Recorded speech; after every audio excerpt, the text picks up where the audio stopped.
Good morning student, केम छो? मजामां? पांचमा धोरणमां गणितमां आपणे प्रकरण 1 અને 2 पूरा कर्या। हवे आव्या छे आपणे प्रकरण 3। तो आपणा प्रकरण 3 नुं नाम केटला चोरस। हवे चोरस आकार विषे विद्यार्थी मित्रों तमे जाणो छो। तो आपणे અહીં જોઈએ કે આ પ્રકરણમાં કેટલા ચોરસ પ્રકરણમાં આપણે શું ભણવાનું આવશે। તો બિંદુઓથી બનાવેલા કાગળ પરના લાલ ચોરસની બાજુ માપો। આપણને આ બિંદુઓથી આ કાગળ છે આપેલું, એનામાં લાલ ચોરસ છે, એની બાજુ માપો। આવા 12 ચોરસ વડે અલગ અલગ પ્રકારના જેટલા પણ લંબચોરસ બને તે દોરો। હવે આ આપણને એક લાલ ચોરસ આપેલું છે, એ રીતે આ ચોરસ વડે આવા 12 ચોરસ વડે કેટલા લંબચોરસ બને તે આપણે અહીં દર્શાવવાના છે। તો આપણે 12 ચોરસ વડે લંબચોરસ બનાવવાના છે। તો આપણે અહીંથી સ્ટાર્ટ કરીએ। આ એક છોડી દઈએ, બરાબર। અહીંયાથી સીધું જવા દઈએ। આપણે સ્કેલ લેવી પડશે કે આ 12 ચોરસ છે। 2 3 4 5 6 અને આવા નવા 6 ફરી થઈ ગયા। 2 4 6 8 10 અને 12। તો આને જોઈન્ટ કરી દઈએ, ઠીક છે। હવે ફરી બીજા કયા લંબચોરસ બનશે? આ 12 વડે એક બન્યું। હવે આપણે બીજું બનાવીએ। 1 2 3 4 5 6 7 8 9 10 11 ને 12। આ પણ બની જશે 12।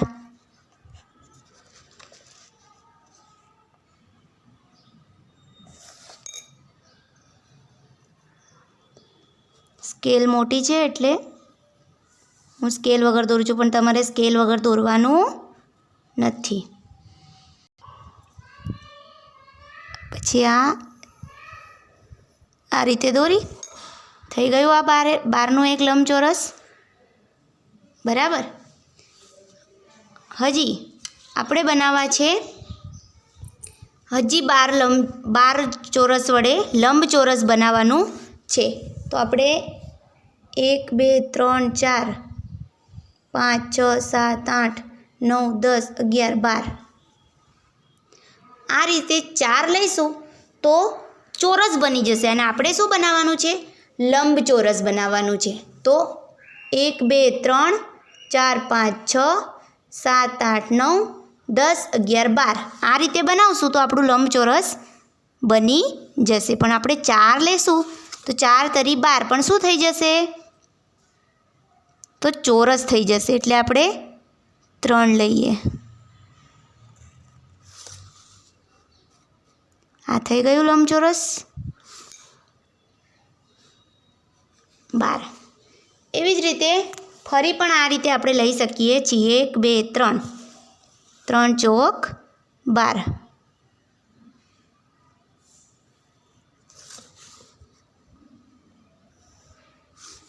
ઠીક છે। ફરી પણ આપણે 1 2 ને 3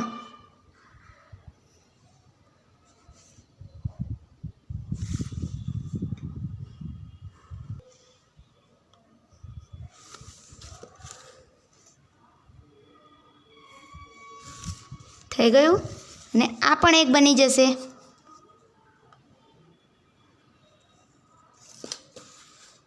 બની ગયું। હવે આ ગણી લઈએ આપણે 1 2 3 4 5 6 7 8 9 10 11 ને 12 આ પણ એક લંબચોરસ બની ગયું। આ રીતે વિદ્યાર્થી મિત્રો આપણે કેટલા લંબચોરસ બનાવ્યા? આપણને પૂછે કે તમે કેટલા લંબચોરસ બનાવી શક્યા? તો આ 1, પછી આ 2, આ 3 4 5 6 અને 7 કેટલા લંબચોરસ બનાવ્યા આપણે? 7। હવે શું કહે છે આગળ આપણને કે દરેક લંબચોરસ 12 સમાન ચોરસમાંથી બન્યા છે, તેથી દરેકનું ક્ષેત્રફળ સરખું છે। હવે ક્ષેત્રફળ શબ્દ તમારા માટે નવું છે। તો ક્ષેત્રફળ એટલે કે રોકેલી જગ્યા। આ આપણે 12 લંબચોરસ બનાવ્યા છે, તો આ અંદર જે જગ્યા રોકેલી છે એને ક્ષેત્રફળ કહે છે। પરંતુ હદની લંબાઈ અલગ અલગ છે. હદની લંબાઈને પરિમિતિ કહે છે. હવે પરિમિતિ, ક્ષેત્રફળ એટલે અંદર રોકેલી જગ્યા. હવે શું કહે છે? હદની લંબાઈને પરિમિતિ કહે છે. તો આ કિનાર છે, આ હદ, એને શું કહેવાય? પરિમિતિ. શું કહેવાય? પરિમિતિ. આ આપણે અલગ અલગ હદની લંબાઈ છે, આપણે અલગ અલગ રીતે 12 લંબચોરસ તો લીધા જ છે. આ 12 લંબચોરસમાંથી આપણે લંબચોરસ બનાવ્યું છે, 12 ચોરસમાંથી, તો 12 ચોરસમાંથી આપણે લંબચોરસ બનાવ્યું છે, પણ દરેક અલગ અલગ છે. તો વિદ્યાર્થી મિત્રો, પરિમિતિ, તો હદની લંબાઈને પરિમિતિ કહે છે. હદ એટલે કે મેં તમને બતાવ્યું એમ કે આની હદની લંબાઈ થઈ. તો કોઈ પણ બંધ આકૃતિની બધી જ બાજુઓનો સરવાળો એટલે પરિમિતિ. કોઈ પણ બંધ આકૃતિ, ચોરસ કે લંબચોરસ, હવે આકાર કોઈ પણ પ્રકારનો હોય, ચોરસ હોય, લંબચોરસ હોય કે અન્ય કોઈ આકાર હોય, પરંતુ તેનું સૂત્ર છે કે ચોરસની પરિમિતિ તો તમારે 4 ગુણ્યા લંબાઈ, કેમ કે ચોરસની ચારે બાજુ સરખી હોય, તો લંબાઈ ગુણ્યા લંબાઈ ગુણ્યા લંબાઈ ગુણ્યા લંબાઈ, તો શું થયું? તેનું સૂત્ર શું થયું? 4 ગુણ્યા લંબાઈ. જ્યારે લંબચોરસની પરિમિતિ બરાબર 2 કૌંસમાં લંબાઈ વત્તા પહોળાઈ, 2 વાર લંબાઈ અને 2 વાર પહોળાઈ, એટલે 2 કૌંસમાં લંબાઈ વત્તા પહોળાઈ. ને પરિમિતિ એટલે તમને મેં કીધું કે આ કિનાર, બરાબર. હવે ક્ષેત્રફળ, તો આકૃતિએ રોકેલી જગ્યા એટલે તેનું ક્ષેત્રફળ. આકૃતિ જે અંદર જે જગ્યા રોકે છે તેને શું કહેવાય? ક્ષેત્રફળ. તો ક્ષેત્રફળ, ચોરસ અને લંબચોરસનું ક્ષેત્રફળ આપણે શોધવું હોય તો તેનું સૂત્ર છે, તો ચોરસનું ક્ષેત્રફળ બરાબર લંબાઈ ગુણ્યા લંબાઈ, અંદર રોકેલી જગ્યા જેમાં લંબાઈ ગુણ્યા લંબાઈ, અને લંબચોરસનું ક્ષેત્રફળ બરાબર લંબાઈ ગુણ્યા પહોળાઈ. આ લંબાઈ ગુણ્યા પહોળાઈ. તો લંબચોરસનું ક્ષેત્રફળ શોધવું હોય તો લંબાઈ ગુણ્યા પહોળાઈ, અને ચોરસનું ક્ષેત્રફળ શોધવું હોય તો લંબાઈ ગુણ્યા લંબાઈ. હવે વિદ્યાર્થી મિત્રો, આપણે પરિમિતિ શોધવી છે.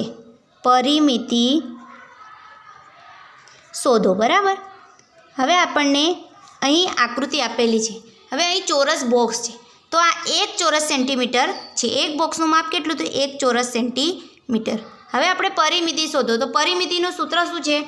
તો આ કયો આકાર છે? તો આ 3 3 3 3, ત્રણેય બાજુ, તો શું કયો આકાર થયો? ચોરસ. તો ચોરસની આપણે લખવાનું, ચોરસની પરિમિતિ.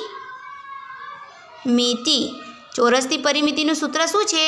તો 4 ગુણ્યા લંબાઈ. 4 ગુણ્યા લંબાઈ. હવે 4 ગુણ્યા લંબાઈ કેટલી છે? 1 2 અને 3. 3 ચોરસ સેન્ટીમીટર થયું ને આનું માપ, 1 2 અને 3. હવે 4 તરી 12 ચોરસ સેન્ટીમીટર. કેટલું માપ થયું? ચોરસની પરિમિતિ કેટલી થઈ? તો 12 થઈ. એવી રીતે આપણને અહીં એક બીજો આકાર આપેલો છે, 1 2 3, 1 2 3 4. એની લંબાઈ 3 છે અને પહોળાઈ કેટલી છે? 4 છે. તો આ લંબચોરસ આકાર કયો થયો? કયો? લંબચોરસ. તો લંબચોરસની પરિમિતિ બરાબર. લંબચોરસની પરિમિતિનું સૂત્ર શું છે? 2 કૌંસમાં લંબાઈ વત્તા પહોળાઈ, બરાબર. 2 કૌંસમાં લંબાઈ કેટલી છે? 1 2 અને 3 વત્તા પહોળાઈ કેટલી છે? 1 2 3 અને 4. હવે 2 કૌંસમાં આ કેટલા થયા?